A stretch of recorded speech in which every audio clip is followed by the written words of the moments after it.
Hello and welcome to the Open Platform. When the recent tensions started in Armenia-Azerbaijan border and in Tavush region, around 30 houses, gas and water pipelines, cars and roads were damaged because of the shelling from Azerbaijan.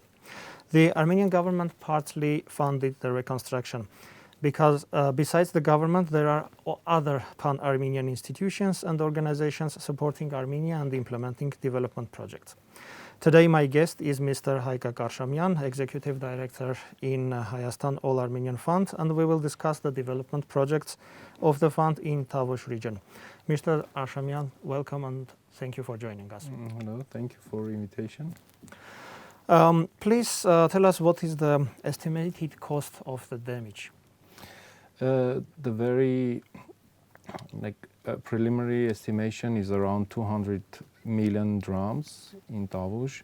However, I think that it's important now to reinforce and strengthen our border communities, remote border communities, not only in Tavush but all over Armenia.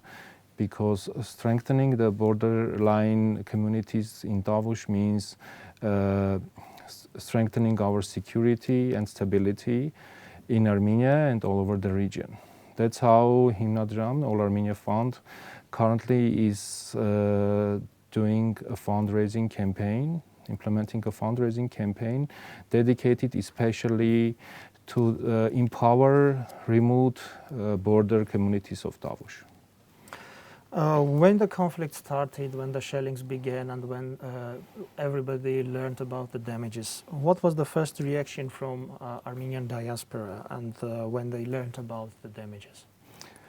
It's very interesting because before these events we were having another fundraising campaign dedicated to COVID-19, United Against the Pandemic.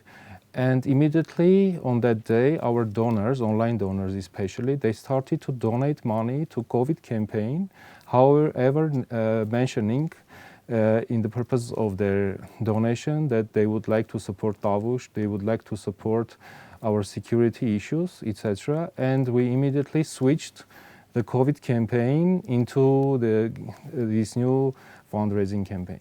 So it was kind of spontaneous starting of the campaign. And also we got calls, we got emails. Also from our side, we contacted our affiliates all over the world because we have around 19 organizations, partner organizations in different countries, and started conversation to switch that COVID-19 fundraising campaign into Tavush campaign. And surprisingly, we got a lot of money from Argentina, from our Argentinian donors.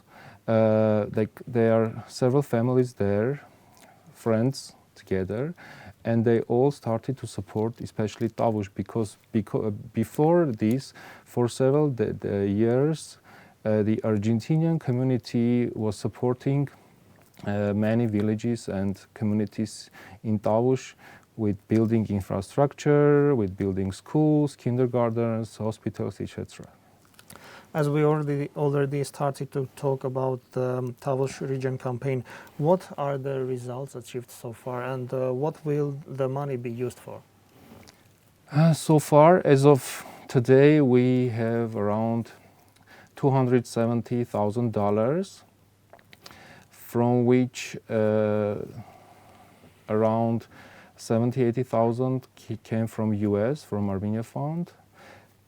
Another $140,000 from Argentina. We are expecting another 50,000 from Argentina. We also have online donors from all over the world, from around 20-30 countries. Also, we got support from AMAA, Armenian Missionary Association. We got $25,000 donation from them. So many individuals and organizations just supported this campaign, and we hope that very soon we will have enough money to start many projects in Tavush. But currently we already in cooperation with the regional governor of Tavush, Haykak, we already have very specific projects. Also, we were thinking before that, we were thinking to implement several projects there.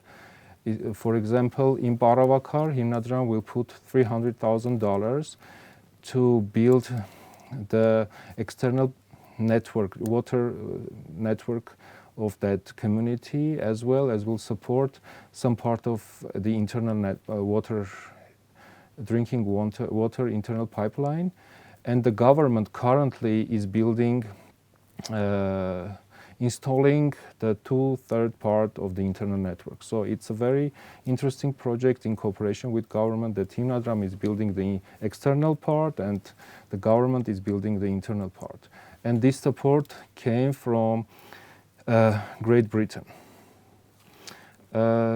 From the other side, we implemented around and currently are implementing different projects with more than like $1 million in Tavush.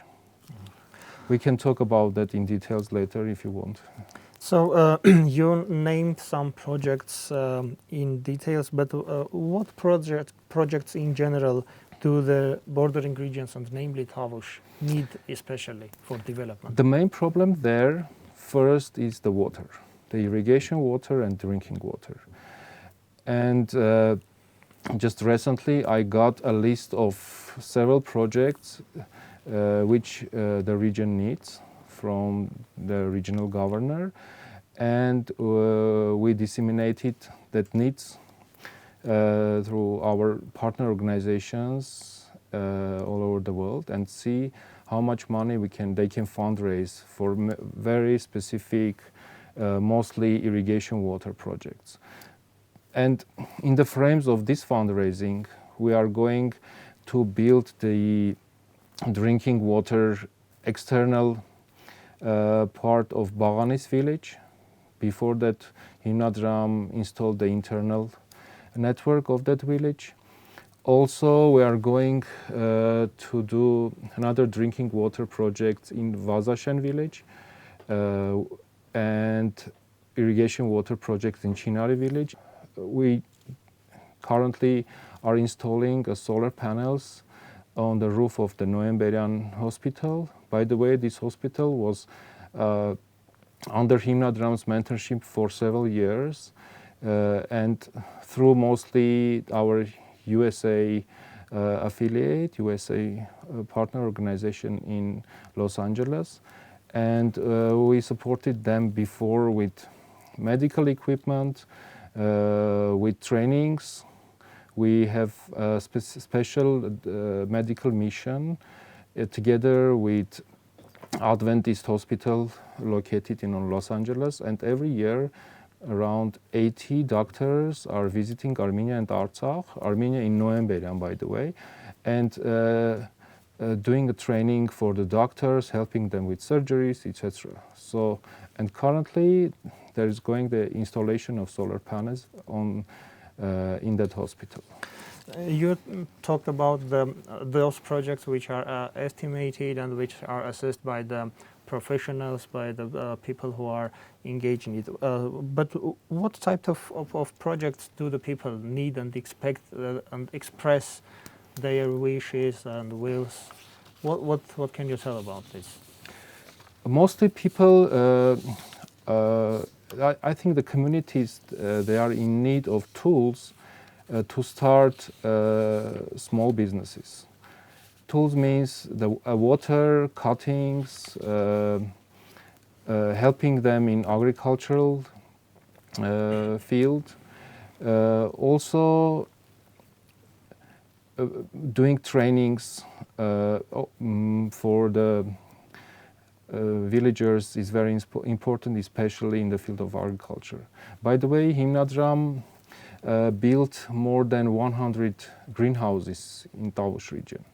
And currently, all beneficiaries are having a very specific profit during the year, not also feeding themselves, with the help of these greenhouses, but also making business.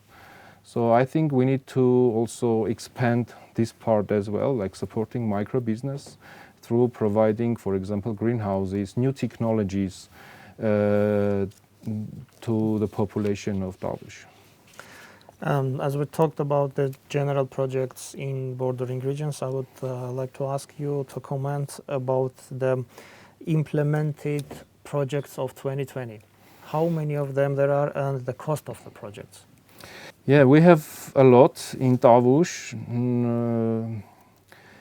As you know, last year, 2019 Telethon topic was mostly about drinking water and solar or renewable energy. So in around 8 communities, Hinadram already installed 176 solar water heaters, and in 18 communities we installed photovoltaic panels on the roofs of community buildings for around 78 kilowatts. And total cost of this project is around $200,000. And specifically, last year we already finished a very state-of-art kindergarten in Ijevan city with a cost of more than $550,000. Also, we renovated some roads in the communities. We renovated one kindergarten in Ditavan. We also renovated some part of, supported with furniture, another kindergarten in Khacharzan village. We also have currently a project in Bert city for socially vulnerable children. It's around $30,000. It's in cooperation with an organization located in Tavush region. I think at the moment that's it. You talked about the topic of last year's Telethon. What would be the topic and priority of the 2020 Telethon? So usually our Telethon main topic is should be discussed by the Board of Trustees of All-Armenia Fund.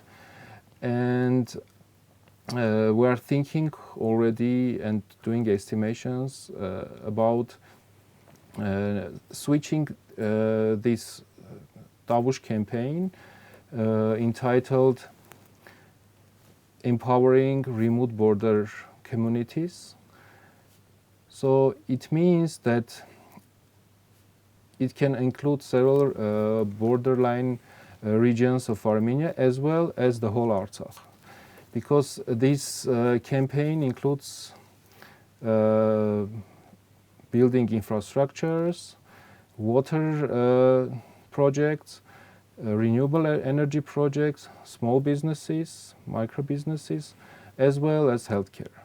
By the way, we have we fundraised $800,000 for the COVID-19 campaign, and already spent $700,000, and we have $100,000 allocated for that campaign, which means supporting the healthcare system of Armenia, and maybe we can switch that $100,000 into supporting healthcare institutions not only in Yerevan but also in the remote border areas.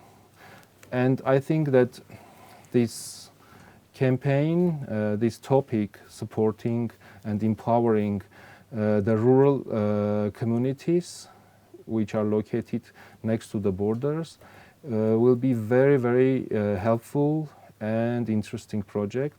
And I hope that many of our compatriots around the world will donate for this campaign, because it's very important that our borderline areas, rural areas located next to the borders should be developed. They should be developed, and I'm sure that the inhabitants of that population of that region should not only be proud of living there, but also should be proud of having the same conditions, living conditions as we have in Yerevan. So we need to work on it, and we have to work together with the regional governors, also with the government of Armenia, with the government of Artsakh, so that people living in the rural areas should have an equal living conditions that we have in main cities of Armenia. Mr. Arshamyan, thank you very much for your time. Thank you for the invitation, and thank you for this opportunity. This is the open platform of Armenian Public Television, and I was talking to Haykak Arshamyan, Executive Director of Hayastan All-Armenian Fund. We discussed the development projects of the bordering regions of Armenia. Thank you for watching us.